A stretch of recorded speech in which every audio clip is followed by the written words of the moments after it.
Hey, it's 104 degrees, and if that doesn't wipe you out, a jammed weapon will. Remember, guys, keep it clean and keep your head low. Oh, when the sun beats down and burns the tar up on the roof, and your shoes get so hot, you wish your tired feet were fireproof. Under the boardwalk, down by the sea. Hi, Mom. Well, I'm fine today, and I hope that you're in good shape also. Today, I am swimming, washing, and taking in the sun. The beach is great. The sand is white and the sky is clear. Boy, I wish every day was like this. I wouldn't have any problems while I'm here. People walking about. Under the boardwalk. We'll be making love. Under the boardwalk.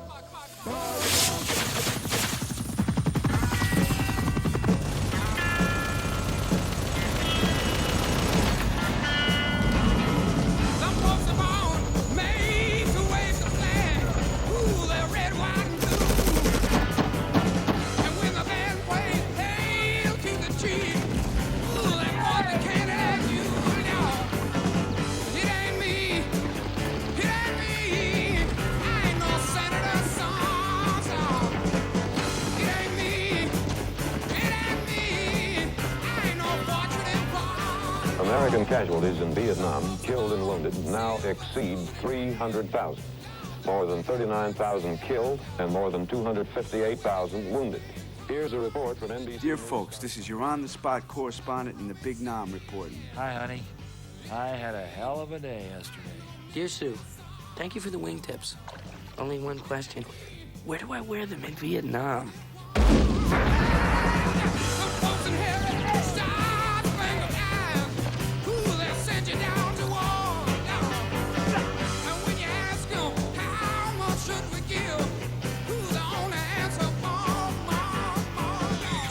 Darling, I'm sitting down to write of my love for you and the horrors of war.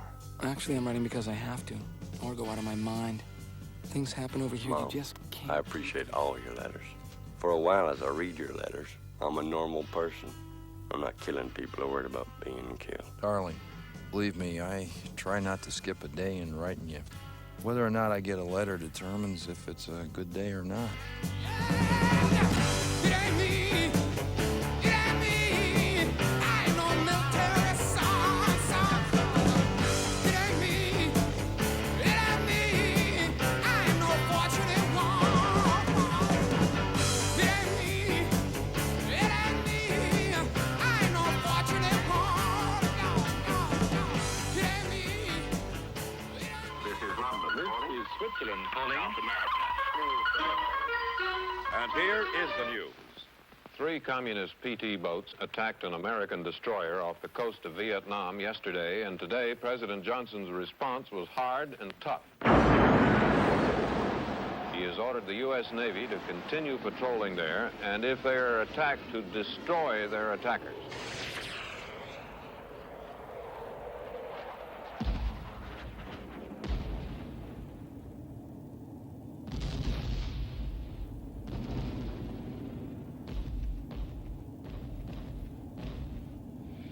To any armed attack upon our forces, we shall reply.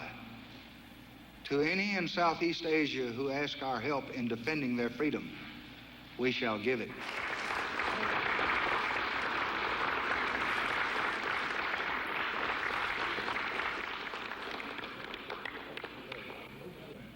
Can't win in Asia. And so I am not going to go along with this kind of a program in South Vietnam, at least with my vote, but in my judgment is going to kill needlessly untold numbers of American boys and for nothing.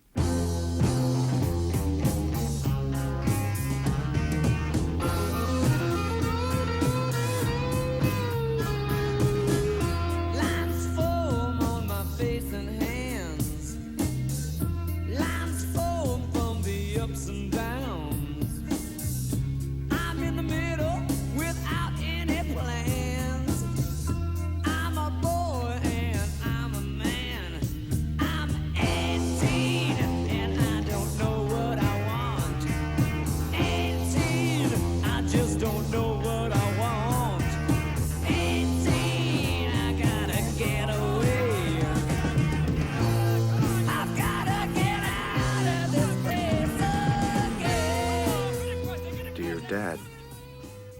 Well, here it is. We've been told that our whole company will be shipping out to Vietnam after advanced infantry training. Our company commander and our battalion and brigade commanders told us that there's no sense in trying to fool ourselves. We're going for sure. The only thing that makes me mad is how do they expect you to tell your parents?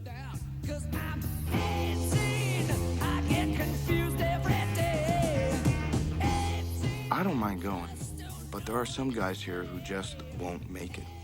And I don't think they'll make it out alive. Your son, Bob. P.S. Tell Mom not to worry. It's nothing I can't handle.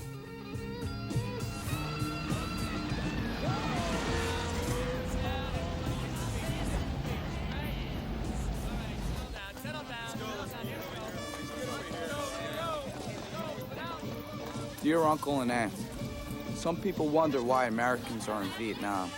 The way I see the situation, I would rather fight and stop communists in South Vietnam than in Kincaid, Humboldt, Blue Mound, or Kansas City.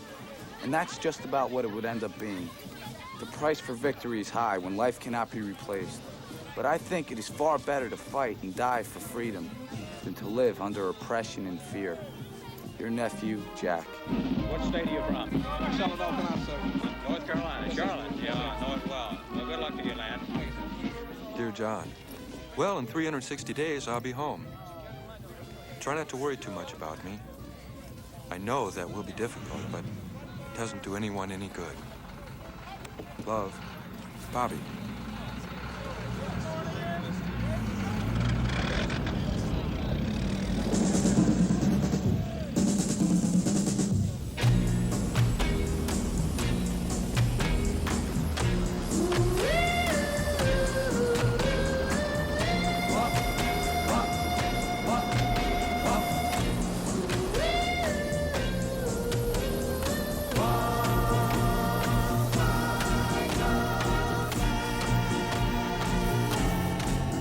Chris, I finally got to my unit yesterday.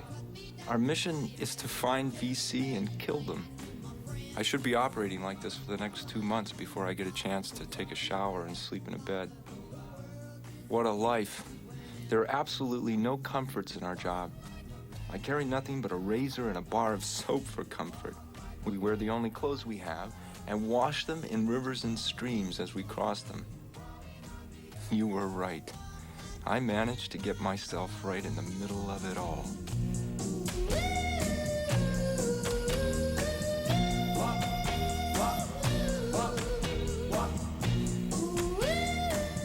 Dear Tom, hi.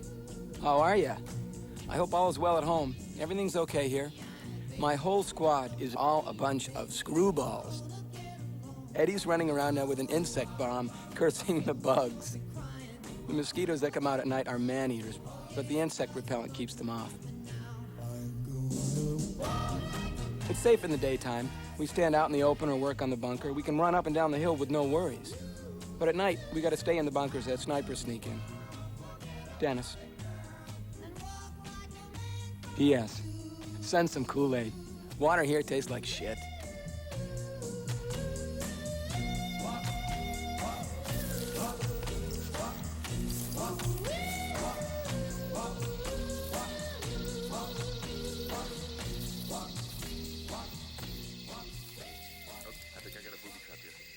Roger, Whiskey, I have a booby trap.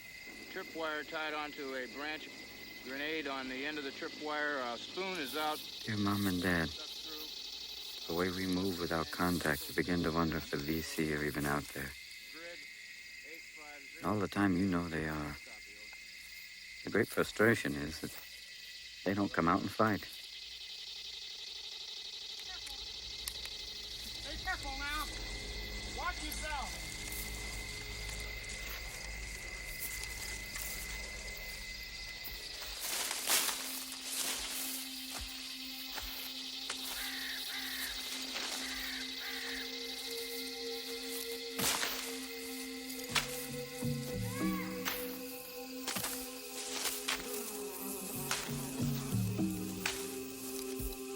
Dear Red, anyone over here who walks more than 50 feet through elephant grass should automatically get a Purple Heart. Try to imagine grass possessing razor-sharp edges, 8 to 15 feet high, so thick as to cut visibility to 1 yard. Then try to imagine walking through it while all around you are men possessing the latest automatic weapons who desperately want to kill you. You'd be amazed at how much a man can age on one patrol.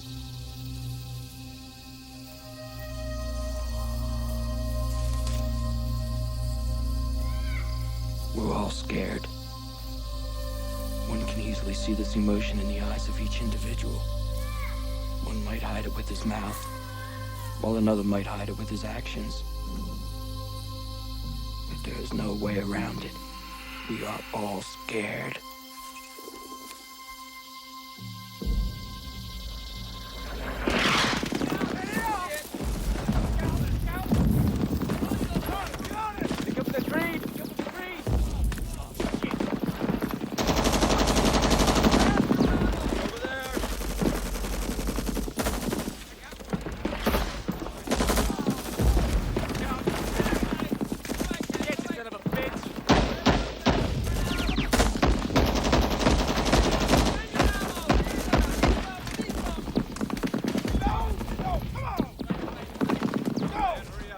Dearest Bev, for the last week we've been waiting for an attack, and finally it came in full force.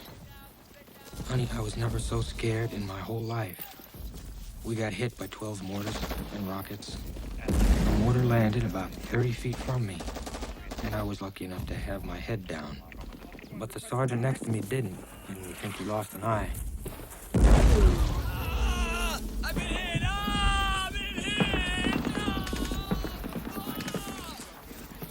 This was my first real look at war, and it sure was an ugly sight.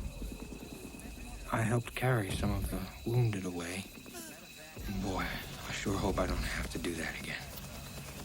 It was an experience you can never explain in a million words. You got a lot of pain in that left ankle. That's a good sign. It's that sharp pain that you get when you got nerves, you know. It's that sharp nerve pain. Burning. They're gonna do all they can to save that leg. I know.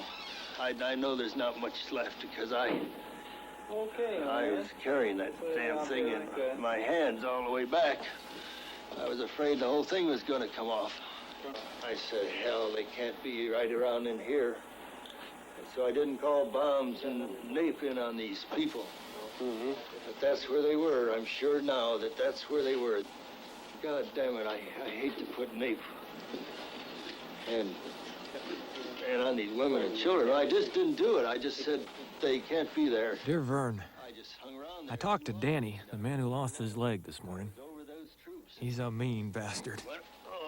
I've never seen such bravery and guts before, and I'm stunned by it. You should have seen my men fight. They were going after wounded men no one else would go after. You should have seen my brave men. It'd give you goose pimples.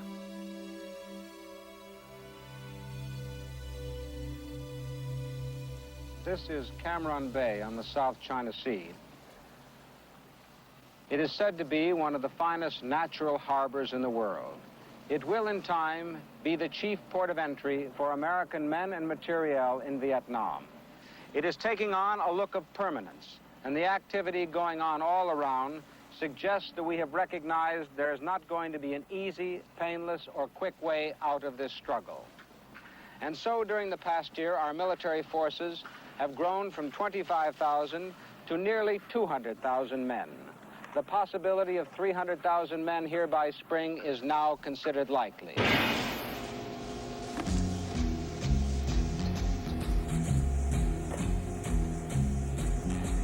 The beat goes on. The beat goes on. Men still keep on marching off to war.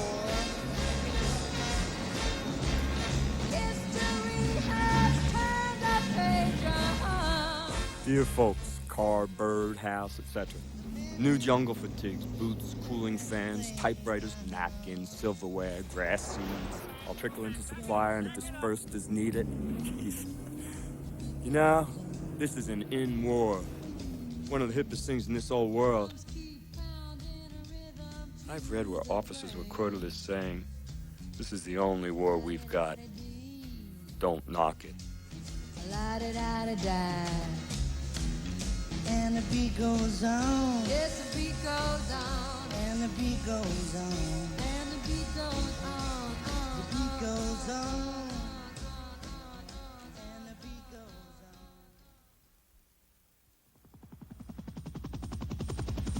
This war is not going to end by any one single battle or combination of battles. It could be a situation that could drag out for some time. Certainly, as the war gets more intense, and I feel that it will in the coming months, we will suffer more American casualties.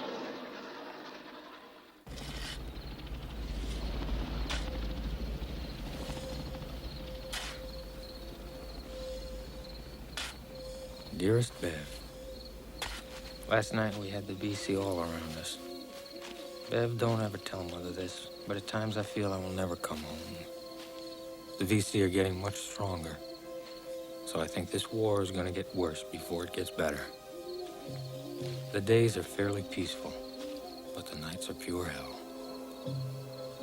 I look up at the stars, and it's so hard to believe that the same stars shine over you in such a different world as you live in. Oh, my love. Al.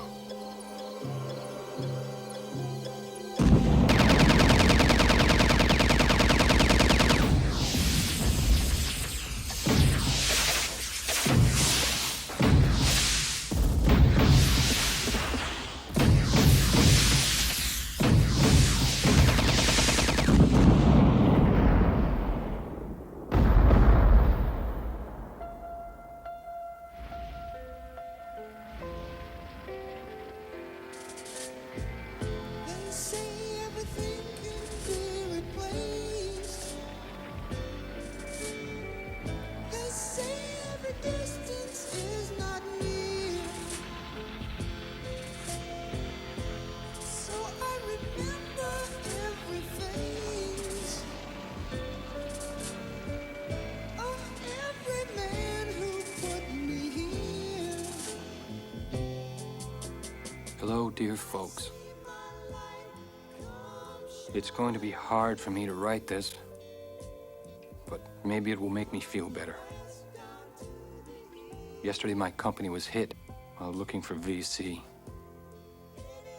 They told me that they needed someone to identify a boy they just brought in. It was very bad, they said. So I went into the tent, and there on the table was the boy. His face was all cut up, and the blood all over it. His mouth was open. His eyes were both open. It was a mess. I couldn't really identify him. So I went outside while they went through his stuff. They found his ID card and dog tags. I went in, and they told me his name.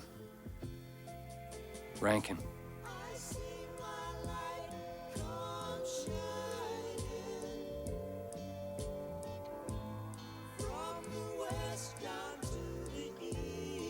I cried. No.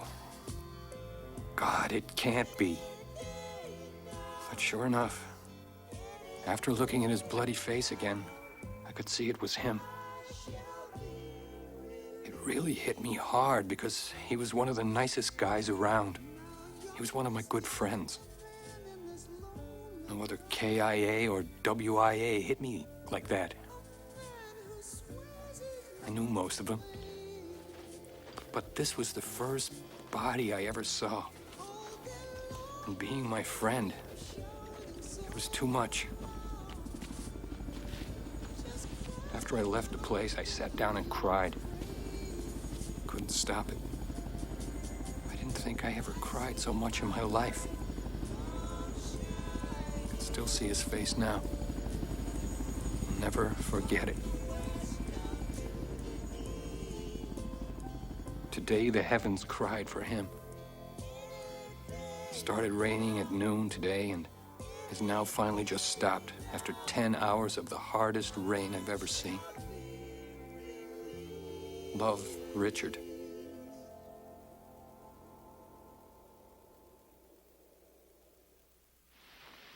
What we've just seen, men fighting for their lives in the jungles of South Vietnam, is what has aroused such apprehension and debate throughout the world. War is brutal, and the reaction to it is strong. This week, hundreds of people demonstrated against it. Others have voiced their concern by question and dissent. Public opinion polls indicate that the dissenters are in the minority, but their number is growing, and they are starting to take more positive actions. On Saturday, a march to show solidarity with American servicemen in Vietnam was held in New York City. Marchers carried American flags, and flags were hung from apartment house windows. Against this background, the battle continues, and in it this week, 274 Americans were killed, 1,748 wounded, 18 listed as missing. There is no end to the war in sight.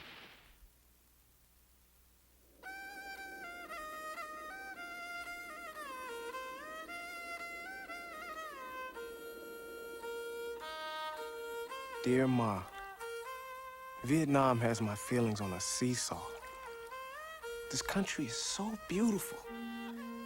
When the sun is shining on the mountains, farmers in their rice paddies with their water buffalo, and palm trees, monkeys, birds, and even the strange insects. For a fleeting moment, I'm not in a war zone at all, just on vacation, but still missing you and the family. There are a few kids who hang around, some with no parents. I feel so sorry for them. I do things to make them laugh, and they call me Dinky Dow. That means crazy. I hope that's one reason why we're here, to secure a future for them. Your son, George. Dear Mom and Dad, you know that joke about how hard it is to tell the good guys from the bad guys over here? Well, it's funny in Bronxville or Dorset, but it isn't over here. The enemy in our area of operations is a farmer by day and VC by night. Every man we pick up says, "Me Vietnamese #1, VC #10. So we have to let him go. By the way, #1 means real good and #10 means real bad. Other handy phrases are TT, very little, Buku, which means very much, Didi Mao, get out of here. What more do you need to know? Love always, Mike.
frightening thing about it all is that it's so very easy to kill in war. There's no remorse, no theatrical washing of the hands to get rid of non-existent blood, not even any regrets. You kill because that little son of a bitch is doing his best to kill you. When it happens, you're more afraid than you've ever been in your life. And you desperately want to live, to go home, to get drunk, or walk down the street on a date again.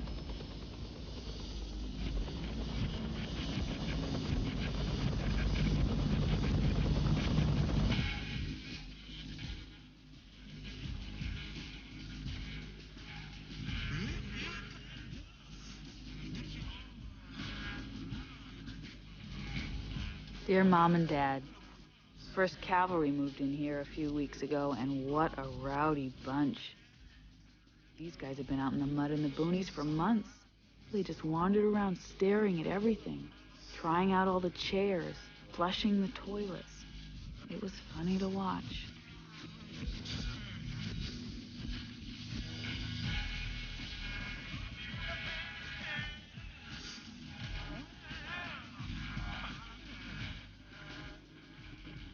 But I guess when you've had to do without clean clothes, good food, and shelter for as long as they have, you might not believe your eyes either. Oh, God, it must be awful for them out there. Love always, me.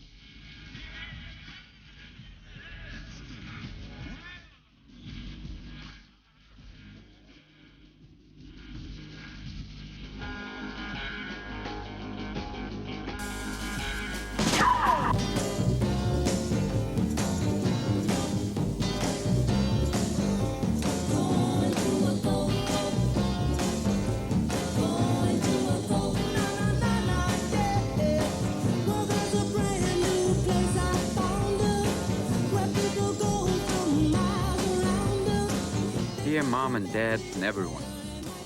Oh, I had my first baptizing with Saigon tea. This is the usual approach of a bar hog. You walk in and sit down at the bar. Before you get to order a drink, a girl will be sitting next to you and she'll begin with, "Hello, what is your name? Would you like a drink?" you order one. Then she'll say, I've not seen you here before. You're very handsome. Oh, you look young. How old are you? they usually like you to be between 21 and 23, but I tell them 19. Then they say, You baby son. which means, have you ever been to bed with a woman?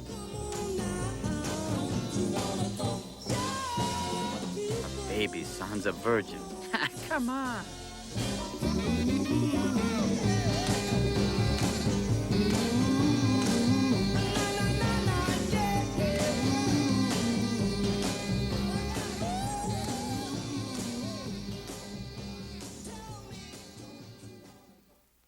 I wish I could report to you that the conflict is almost over. This I cannot do. We face more cost, more loss, and more agony. For the end is not yet. I cannot promise you that it will come this year or come next year.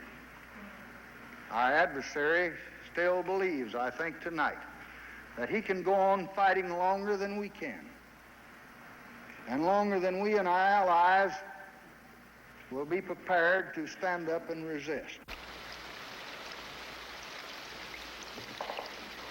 This is Servo, Roger. If I go up to where you are, I'll be going at him in the same direction. I want to try to flank him. That's why I'm asking you what direction you're firing, and it sounds to me like you're firing east, so it's... Norma, this is Elmo. Did not copy. Repeat, over. Well, what direction are you firing in?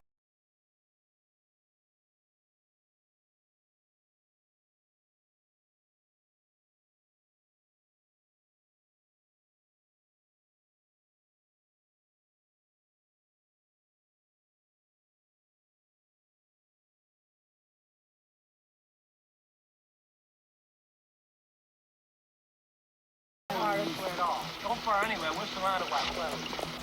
What's going on?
Well, I have to make it out of Vietnam, though, because I'm like...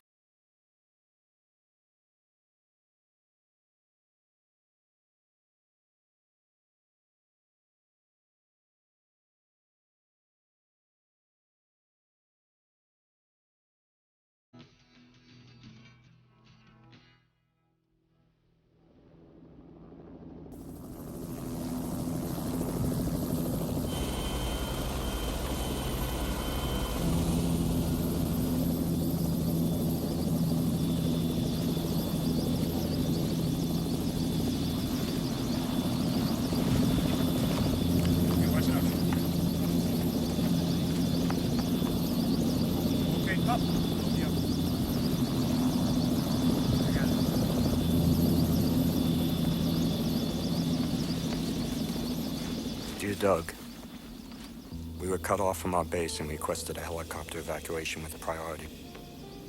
We were all in sad shape now. I know that at one point my feet about to crack open, my stomach knotted by hunger and diarrhea, my back feeling like a mirror made of nerves shattered in a million pieces by my flak jacket, pack, and extra mortars and machine gun ammo. My hands a mass of hamburger from thorn cuts. In my face, a mass of welts from mosquitoes. I desired greatly to throw down everything and sob. I remember a captain, an aviator who, observing a group of grunts toasting the infantry in a bar, said, "You damned infantry think you're the only people who exist." You're damned right we do.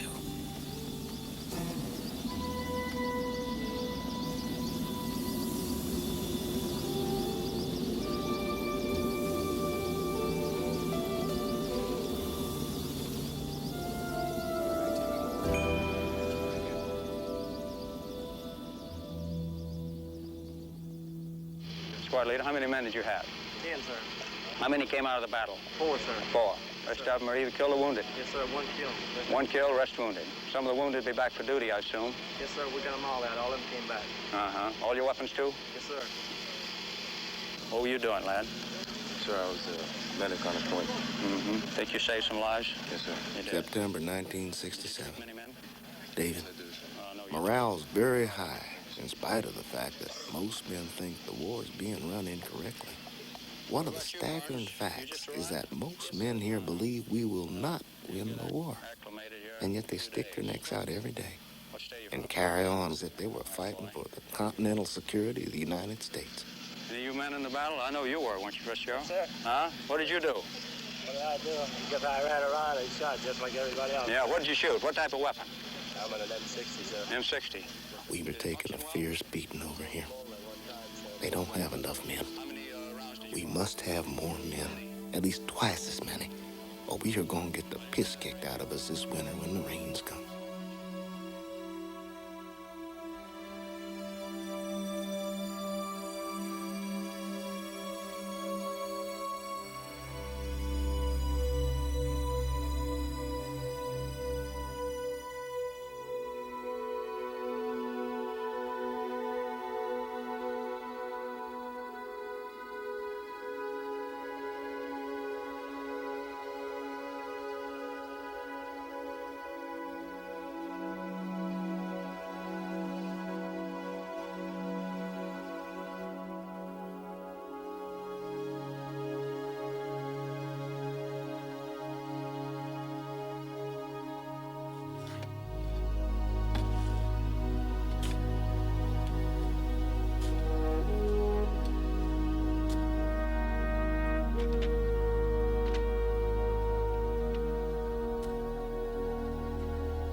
Ever since Hill 881 and 861, you feel something in the air about the buildup. I don't know, you could almost feel them working around you at night.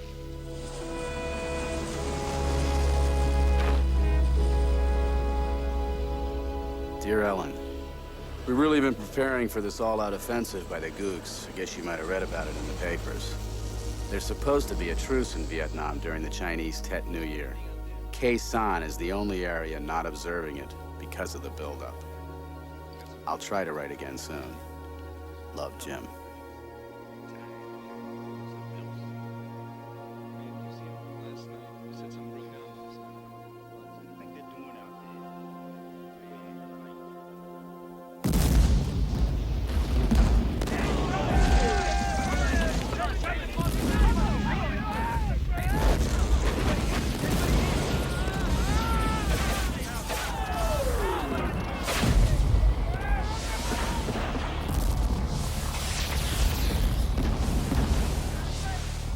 Dear Mom and Dad, I guess by now you're worried sick over my safety. Quezon Village was overrun, but not the combat base. The base was hit, and hit hard by artillery, mortars, and rockets. All my gear and the rest of the company's gear was destroyed. I am unhurt and have not been touched, but with all the death and destruction I've seen in the past week, I've aged greatly. I feel like an old man now. I've seen enough of war and its destruction. I'm scared by it, but not scared enough to quit. I'm a Marine, and I hope someday to be a good one. Please pray for us all here at Quezon. Your son and Marine, Kevin.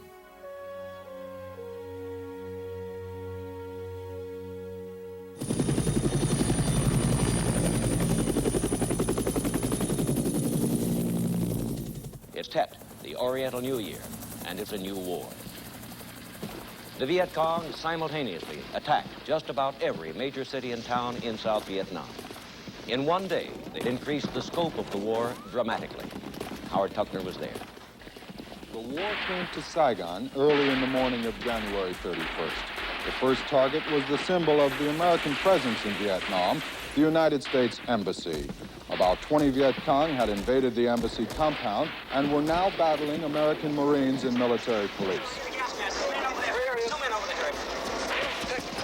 The Viet Cong had penetrated to the center of what was supposed to be the most secure city in Vietnam.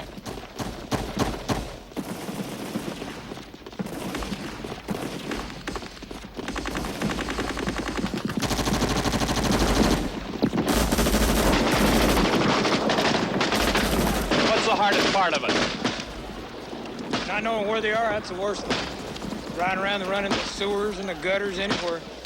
Be anywhere. Just hope you can stay alive from day to day. Everybody just wants to go back home and go to school. That's about it. You lost any friends? Quite a few. We lost one the other day. The whole thing stinks, really.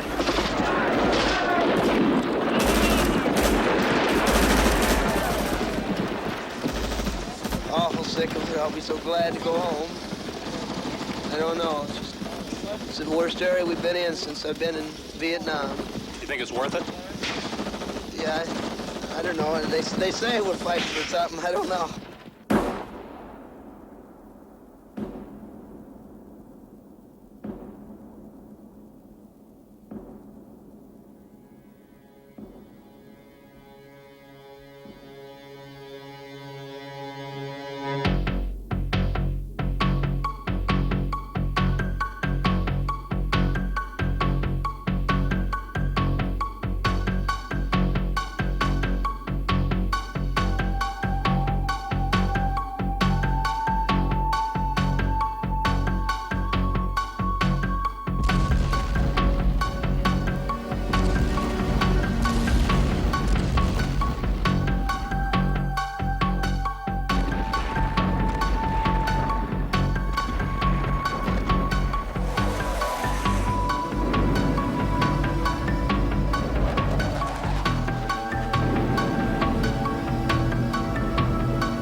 A lot of speculation up here in the hill that ultimately we may have to use nuclear weapons. What can you say on that subject? I do not think that nuclear weapons will be required to defend Quezon.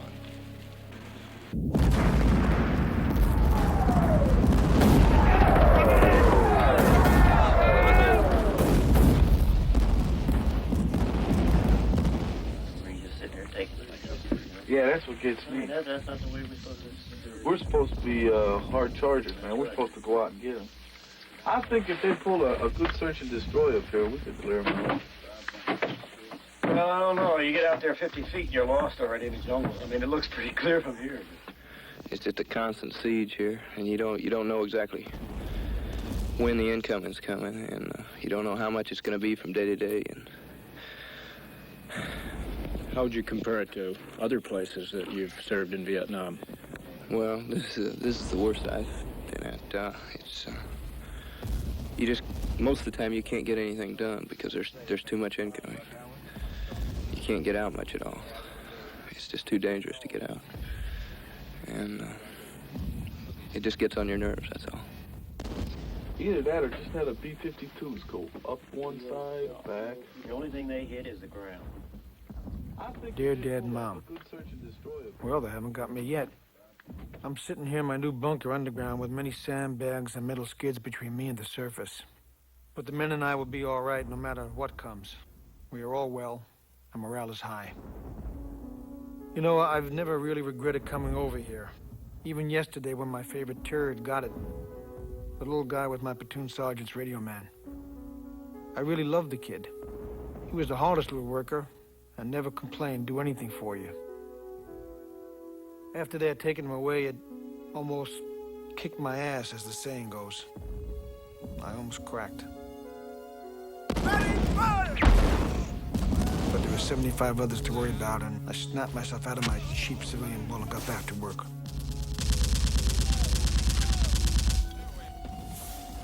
Well, you learn every day the mistakes you were making, and the biggest one is to get too attached to any one person. Not over here, at least. Things happen so quickly, and 1 minute he's fine, and the next, he's not. But old Don is pretty lucky, knock on wood. Now home I'll come, I'm sure. Maybe after we wipe them up here, they'll go to the bargaining tables and we can come home. All of us. Love, Don.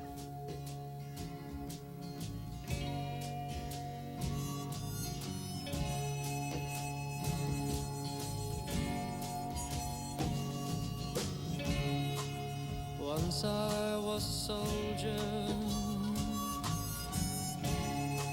and I fought on foreign sands for you. Once I was a hunter, and I brought home fresh meat for you. Once I was a lover, searched behind your eyes for you. And soon there'll be another to tell you I was just alive. And sometimes I wonder, just for a while,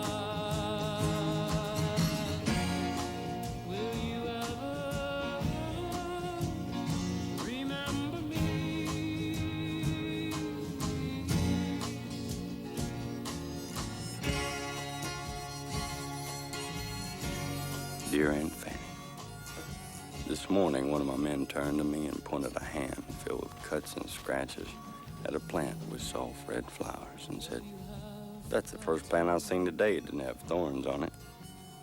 The plant was also representative of Vietnam. It is a country of thorns and cuts, of guns and marauding, of little hope and of great failure. Yet in the midst of it all, a beautiful thought, gesture, and even person can arise among it, waving bravely at the death that pours down upon it. Someday this place will be burned by napalm, and the red flower will crackle up and die among the thorns.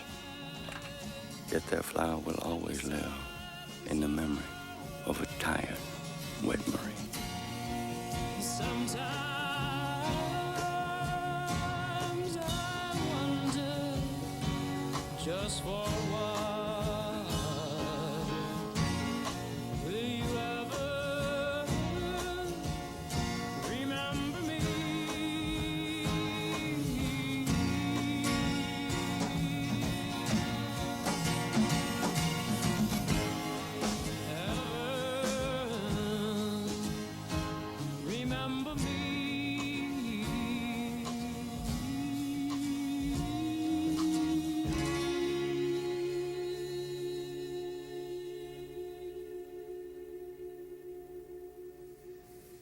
with American sons in the field far away, I shall not seek,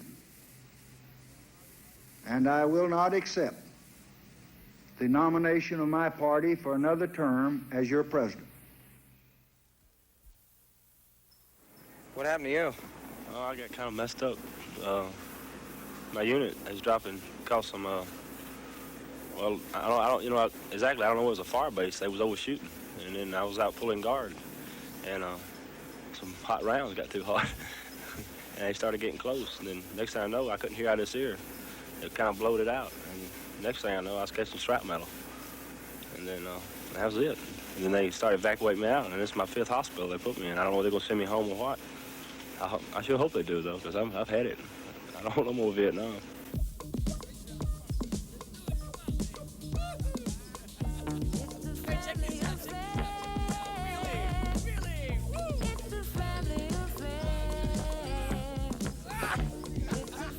Dear Mom and Dad, Peachy and Fuzzy.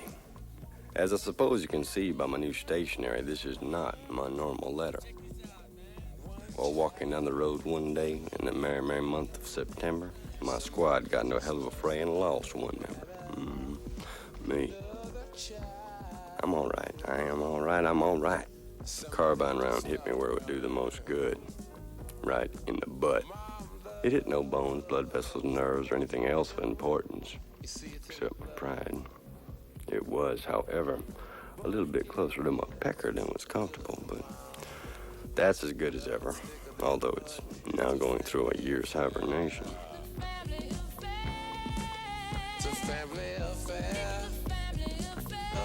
So, I'm lying in bed here, and it comes time for that most thrilling event, when the general gives out the Purple Hearts. All in all, it was a dreadful performance by everyone, but in a way a classic stereotype, and one of the large number of stereotyped characters and situations I have watched acted out much to my growing concern. They finally left me sicker than I was before, and with a medal I never wanted anyway. Love, Sandy. Dear Mom, it's official.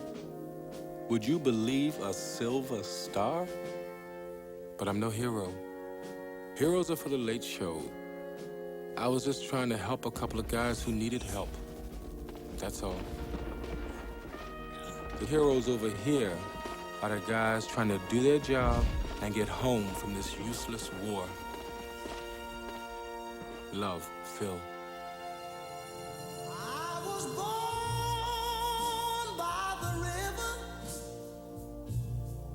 In a little tent, oh, and just like the river I've been running ever since.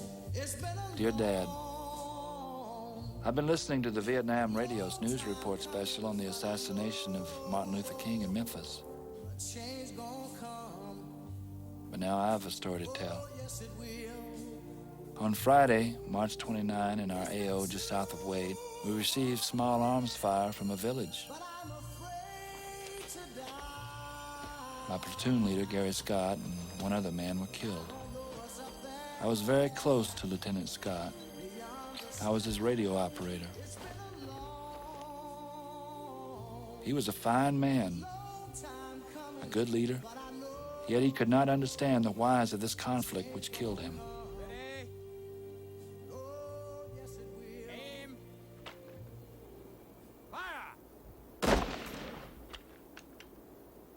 They will say he died for his country, keeping it free. Negative.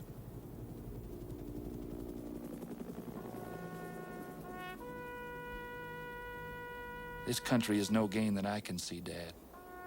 We're fighting, dying for people who resent our being over here. Oh, I'll probably get a Bronze Star for the firefight. Lieutenant Scott will get a Silver Star. That will help me get a job someday, and it is supposed to suffice for Lieutenant Scott's life. I guess I'm bitter now, Dad. This war is all wrong. Your loving son, Phil.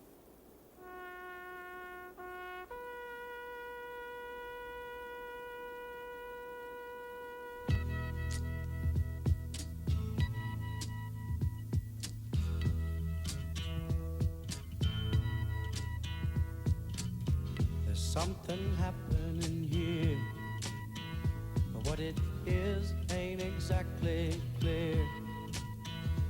There's a man with a gun over there, telling me I got to beware. I think it's time we stop. Hey, what's that sound? Everybody look what's going down. Stop. Hey, what's that sound? Everybody look what's going down. Stop now. What's that sound? Everybody look what's going. We better stop. Children, what's that sound?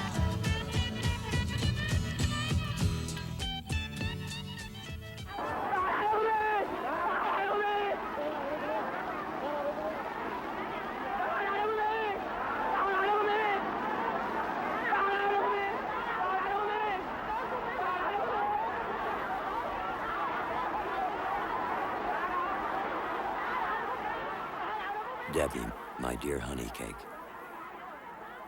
My health is much better now. The more I dream of the love we have shared, the more I love you. These dreams make me feel as if I'm still with you. Please keep a full and complete diary so we can reminisce. Debbie, I'll surely have much love and lots of joy with you in our future.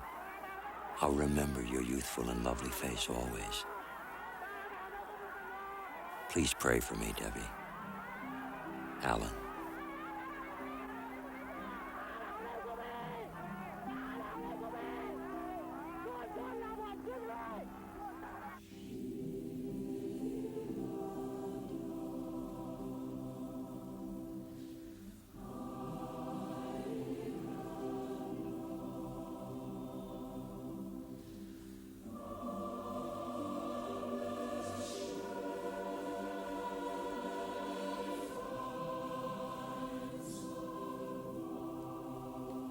Merry Christmas, my darling.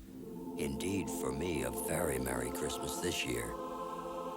My values have changed over these many long years. I've searched very carefully for lasting happiness, for what life really means to me, and I found it. I found it in a family, in a home, the dream home we'll soon build together. I found it in the beautiful New England that I love so well, that I miss so much. But most of all, Debbie, I found it in you.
Dear Mom and Dad, on Christmas, the whole company was loaded onto a 2.5-ton truck and carted off to Benoit to see Bob Hope.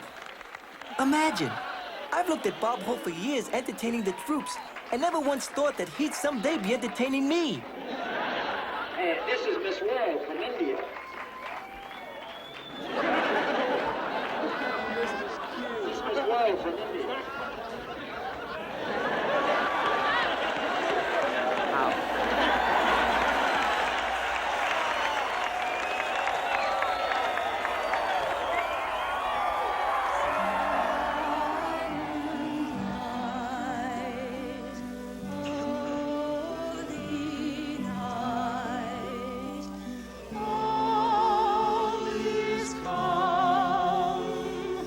All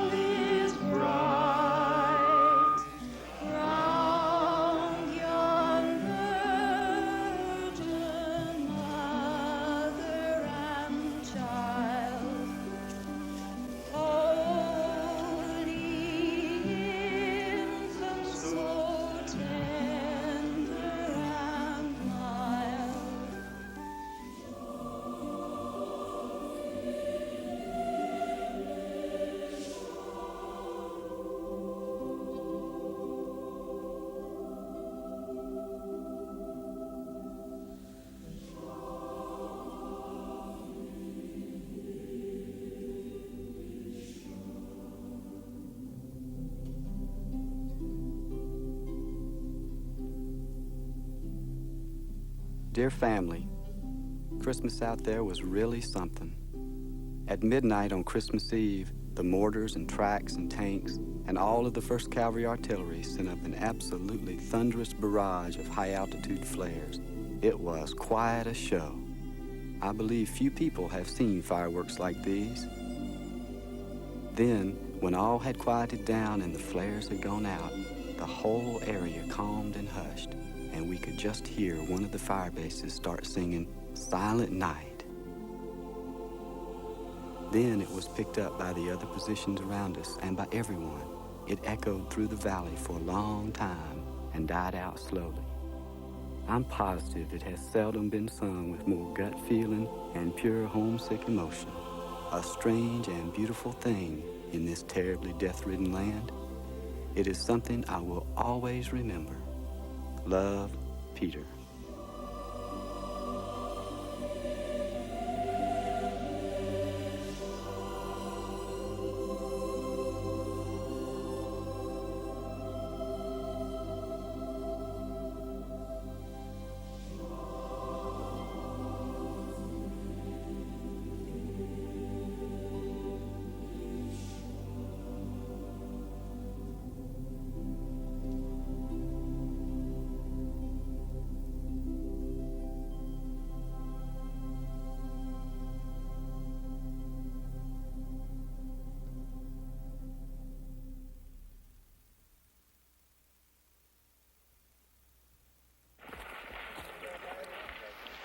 For the average frontline infantry soldier in Vietnam, war is a bore, interrupted only by moments of sheer terror when men die. Contact with the enemy seems to be more infrequent than ever before. The soldiers like that. They sense, rightly or not, that the war is almost over. I'd rather go out myself and not find anything. Come back in empty-handed.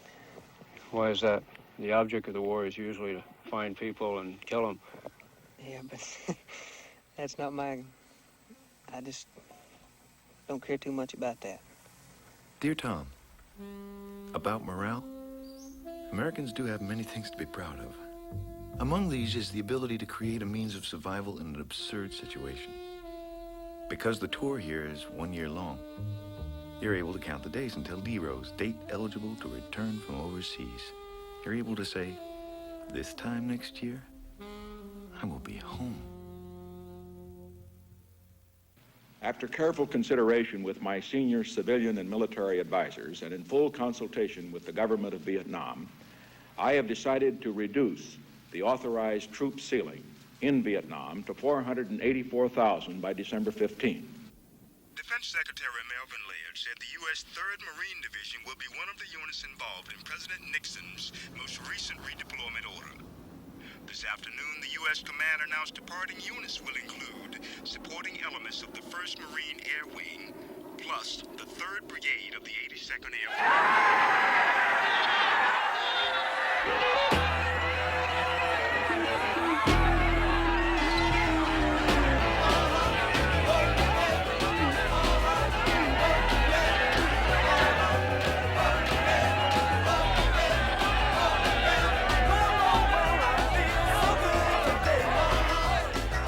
Dear civilians, friends, draft dodgers, etc., in the very near future, the undersigned will once more be in your midst, dehydrated and demoralized, to take his place again as a human being with the well-known forms of freedom and justice for all. Engage in life, liberty, and the somewhat delayed pursuit of happiness. In making your joyous preparations to welcome them back into organized society, you might take certain steps to make allowances for the past 12 months. Abstain from saying anything about powdered eggs, dehydrated potatoes, fried rice, fresh milk, or ice cream.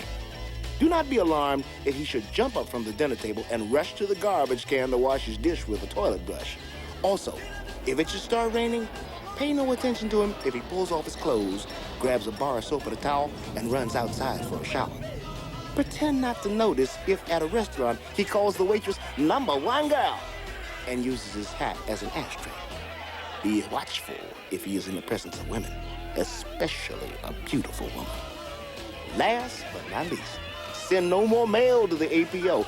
Fill the icebox with beer. Get the civvies out of the mothballs. Fill that car with gas and get the women and children off the street, baby, because the kid is coming home.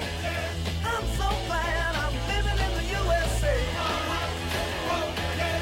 Anything you want, I got it right here in the USA. Come and see me, because I will be looking out for you. I'm gonna be looking for you. Just what, man? Take it easy, man. Right. Take care. See you, home. Right.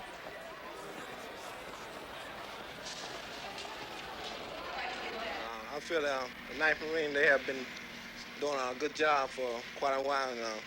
It was about time for them to go home, but I would also like for the rest of the men of Vietnam to go home just as much as 9th Marines. I would like to see all this end. My friend, he would have been pulled out of the bush here 2 days after his death. And just seems kind of a shame that he died needlessly.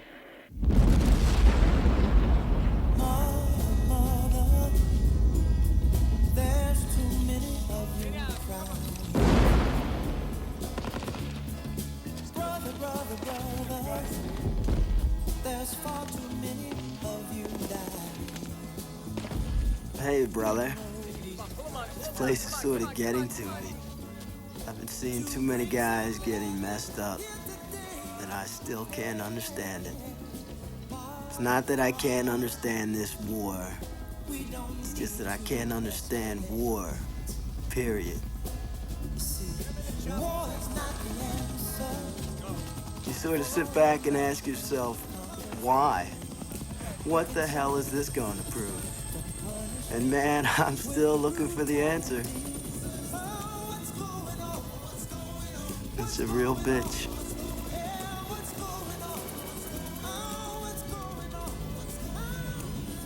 I just can't believe half of the shit I've seen here so far. How many did you see killed, shot down? Myself, I saw approximately 100 bodies, dead bodies. I mean, that's a conservative estimate now. I know one group specifically, they had rounded up about 20, maybe 30 people, and most of them were women and children. There might have been a few old men in the group.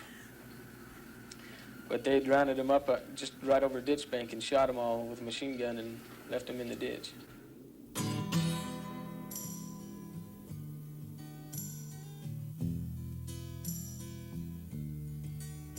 Sometimes I feel so lonely. My come down, I'm scared to face. Dear John, the physical and human damage done over the last few years is much greater than I realized. Not just the dead, but the GIs who can't talk in coherent sentences anymore. Bomb and artillery craters, the ruined villages. These things you can understand as the byproduct of war. But I can't accept the fact of the human damage. I feel like I'm at the bottom of a great sewer. No one cares. Dear Mrs. Perko, what can I say to fill the void? I know flowers and letters are appropriate, but it's hardly enough. I'm Johnny Boy, and I'm sick both physically and mentally. I smoke too much, I'm constantly coughing, never eat, always sit around in a daze. All of us are in this general condition. We're all afraid to die, and all we do is count the days till we go home. When we go to Saigon, we spend all our money on women and beer. We're all in desperate need of love. No one cares for me, cares for me. Some nights I don't sleep. I can't stand being alone at night. The guns don't bother me. I can't hear them anymore. I want to hold my head between my hands, run screaming away from here.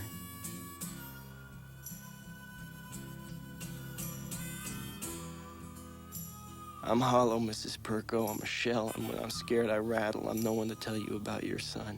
I can't. I'm sorry. Johnny Boy. 1 foot in the graveyard.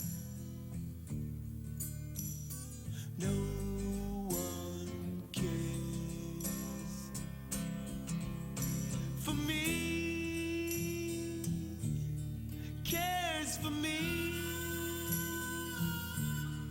sign DC.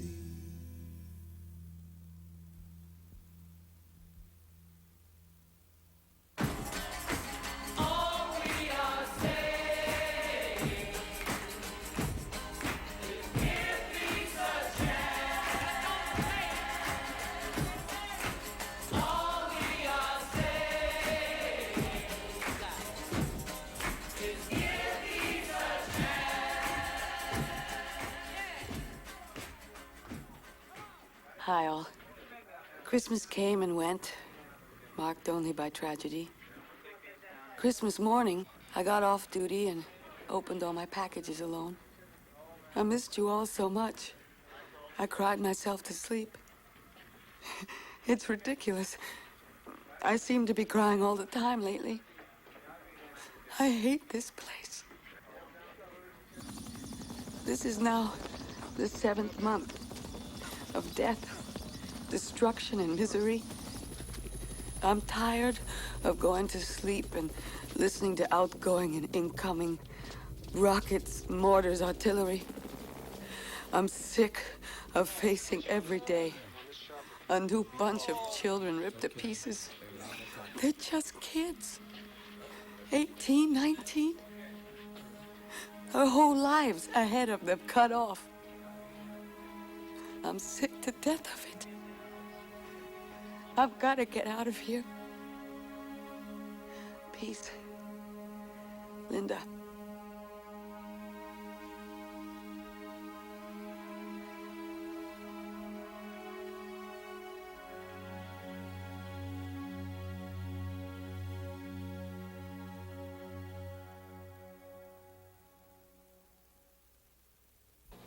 Kent State University in Ohio has had campus violence for 3 nights, causing the National Guard to be called in. And today, the guardsmen opened fire on the students, killing 4 of them, 2 young men and 2 young women. The National Guard was called in over the weekend by Governor James Rhodes. Today, when 1,500 students started an anti-war rally on the Commons, the guardsmen surrounded them. Then, when some students started throwing rocks, the Guard moved in with tear gas.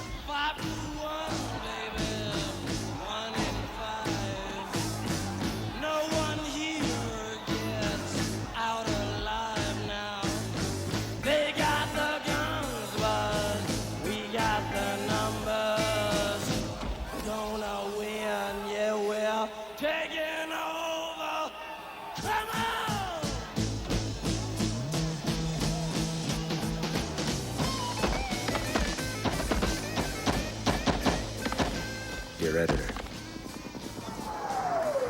this letter is from the men who daily risk their lives in Vietnam. In regard to the recent killings at Kent State University, we are sorrowful and mourn the dead, but it grieves us no end and shoots pain into our hearts that the, quote, biggest upset is over the kids who got killed at Kent State, unquote. So why don't your hearts cry out and shed a tear for the 40+ thousand red-blooded Americans and brave, fearless, loyal men who have given their lives? During my past 18 months in hell, I'd held my friends during their last gasping seconds before they succumbed to death. Do not judge us wrongly. We are not pleading for your praise. All we ask is for our great nation to support us, to help us end the war. Damn it! Save our lives.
At Clark Air Force Base in the Philippines, there were no speeches, no bands, no bunting.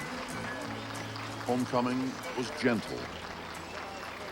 The first man off was Captain Jeremiah Denton, a man who'd been in prison so long, his own teenage son had grown up, gone to Vietnam himself, served, and gone home again. And only now was his father coming home after 8 years. We are honored to have had the opportunity to serve our country under difficult circumstances. We are profoundly grateful to our Commander-in-Chief and to our nation for this day. God bless America. God bless America.